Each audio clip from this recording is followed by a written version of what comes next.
এ যেন গোদের ওপর বিস্ফোরা। দেশে ফের বেলাগাম করোনা। নতুন করে চিন্তা বাড়াচ্ছে করোনার নতুন ভ্যারিয়েন্ট JN1। দেশে 24 ঘন্টায় আক্রান্ত হয়েছে 761 জন, মৃত্যু হয়েছে 12 জনের। বাড়ছে উদ্বেগ, বিধি মেনে চলার পরামর্শ। তবে কি আক্রান্ত আটকাতে নতুন বছরে ফের লকডাউনের পথেই হাঁটবে সরকার? এই মুহূর্তে কি জানা যাচ্ছে সবই বিস্তারিত জানিয়ে দেব এই খবরে। বিস্তারিত জানতে খবরটি অবশ্যই শেষ পর্যন্ত দেখবেন। আর সবার আগে সবার প্রথম পরবর্তী লেটেস্ট খবরগুলি দেখতে আমাদের ইউটিউব চ্যানেলটি সাবস্ক্রাইব করে সঙ্গে থাকবেন।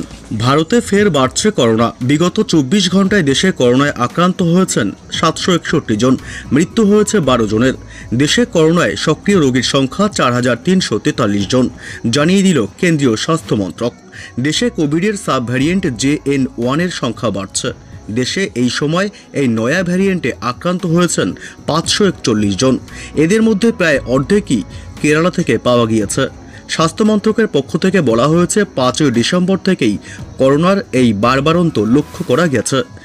এর অন্যতম প্রধান কারণ হলো শীতের সিজন।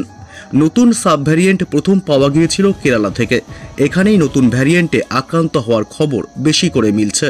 তবে এখনই সকলকে আতঙ্কিত না হয়ে সতর্ক থাকার পরামর্শ দিয়েছে কেন্দ্রীয় স্বাস্থ্য মন্ত্রক। এদিকে চীন সহ আরও অনেক দেশেই করোনার কারণে হাসপাতালে ভিড় বাড়ছে।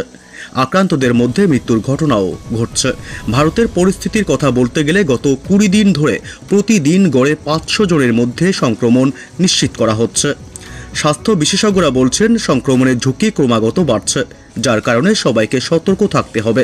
ক্রমবর্ধমান সংক্রমণের পরিপ্রেক্ষিতে কেন্দ্র, রাজ্য এবং কেন্দ্রশাসিত অঞ্চলগুলিকে সংক্রমণের উপর অবিচ্ছিন্ন নজরদারি বজায় রাখতে বলেছে। বর্তমানে 2টি রাজ্য কেরল এবং কর্ণাটকে আক্রান্তের সংখ্যা সবচেয়ে বেশি। এদিকে সংক্রমণের বিপদের পরিপ্রেক্ষিতে Covid task force corona positive রোগীদের জন্য নতুন নির্দেশিকা জারি করেছে। এটি পরামর্শ দেওয়া হয়েছে যে যারা কোভিড-19 জন্য পজিটিভ হয়েছেন তাদের 5 দিনের আইসোলেশনে রাখা দরকার। এছাড়াও নিশ্চিত করতে হবে যে পরিবারের বয়স্ক এবং কমরবিড লোকেরা বাড়ির ভিতরে মাস্ক পরে এবং সংক্রমিতদের থেকে শারীরিক দূরত্ব বজায় রাখবেন।